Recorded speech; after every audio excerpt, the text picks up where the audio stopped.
House of Pain Wrestling was live in both Reneth and St Anne's this past weekend, where we saw the start of the Rising Star tournament and we saw the Heritage Championship on the line.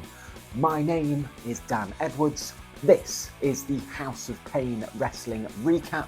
Don't forget to like and subscribe, and let's get things started with Reneth from Friday the 29th of August. The show kicked off with singles action as it was Nate Ajax going one-on-one with the tribal beef Grayson Clay.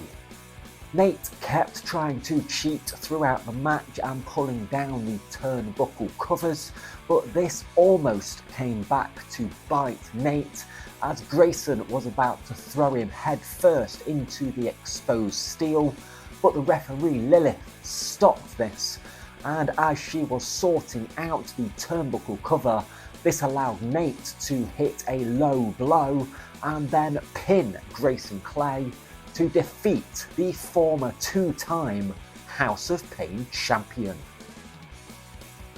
The singles action continued next as it was Max Chimera going one-on-one with Rocky Underwood. After a back and forth match that could have ended several times, it was Rocky coming off the ropes with a slingshot lariat to knock out Max Chimera and secure the win. After the match, Rocky grabbed the microphone and said that he and Max have been to war several times now, and he has earned his respect and offered him a handshake.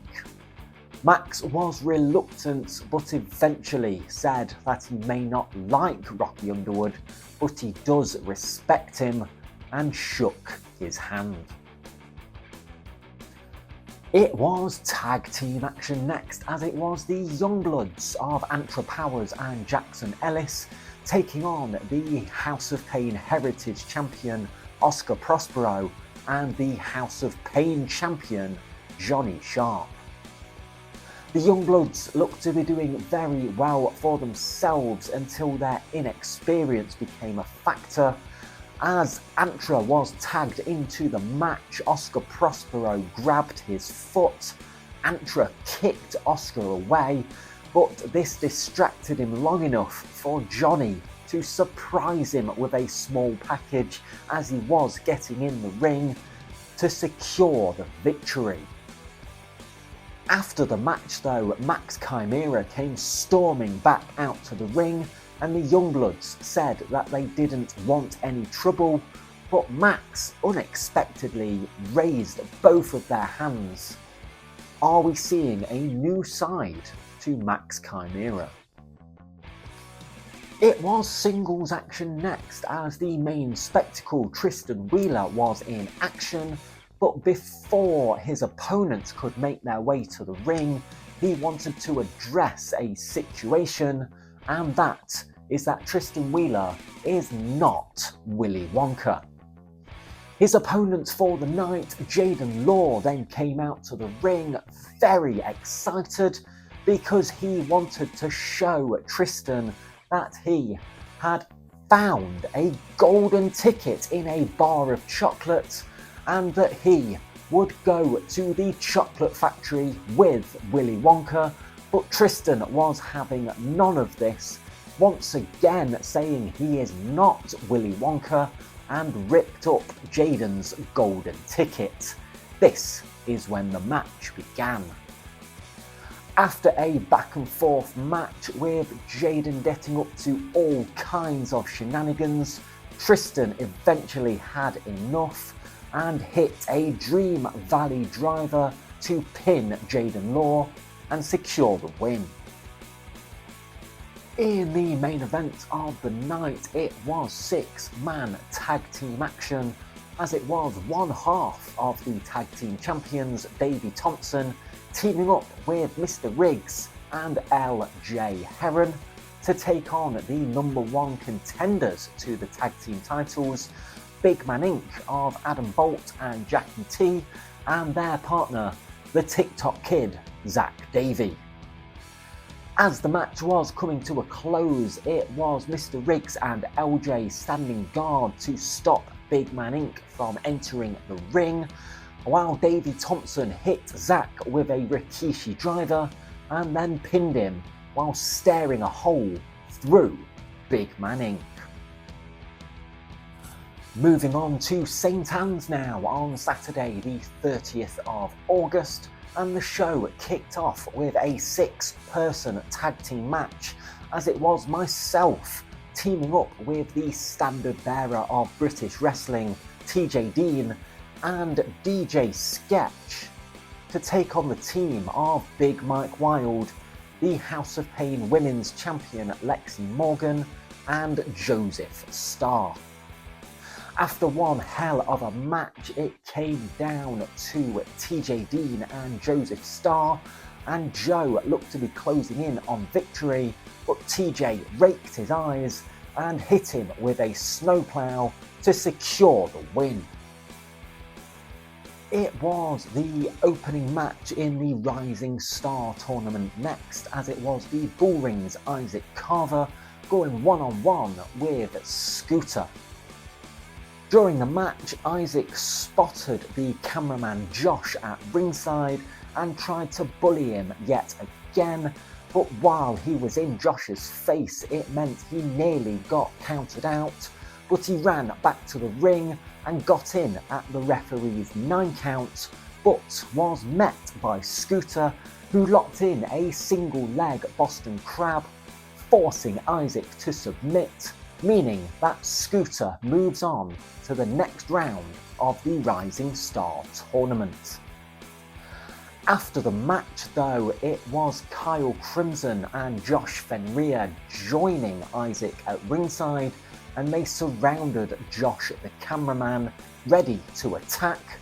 But this is when Josh and Kyle's scheduled opponents for the night, Harley Harris and Shay Attilus, came running out to protect Josh, and then challenged the Bullring to have their match right there and then, but the Bullring declined and headed backstage.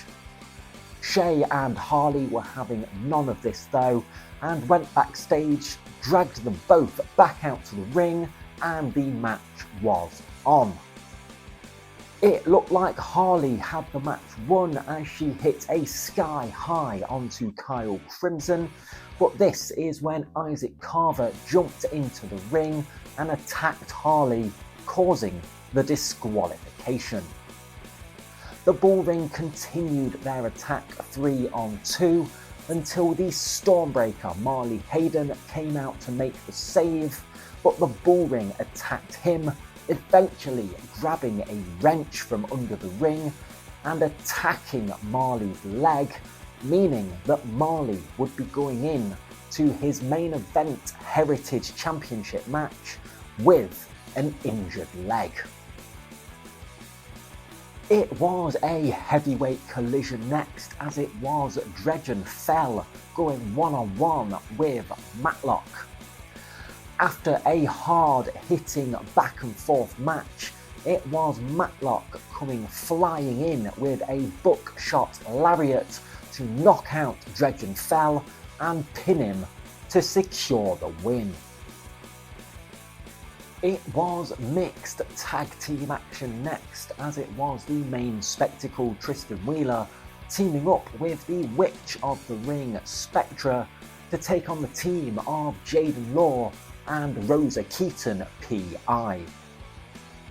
As always, Jaden did get up to some shenanigans at the start of the match, proving that Spectra wasn't the only one with some magical powers, and Rosa using her private detective skills to avoid Tristan on the outside, even using a decoy with a newspaper to surprise Tristan. Towards the end of the match though, it was Tristan and Spectra setting up for a double team move on Jaden, but Rosa dragged Spectra out of the ring, which distracted Tristan and allowed Jaden to hit the Rough Rider, pin Tristan Wheeler, earning himself a measure of revenge from the night before.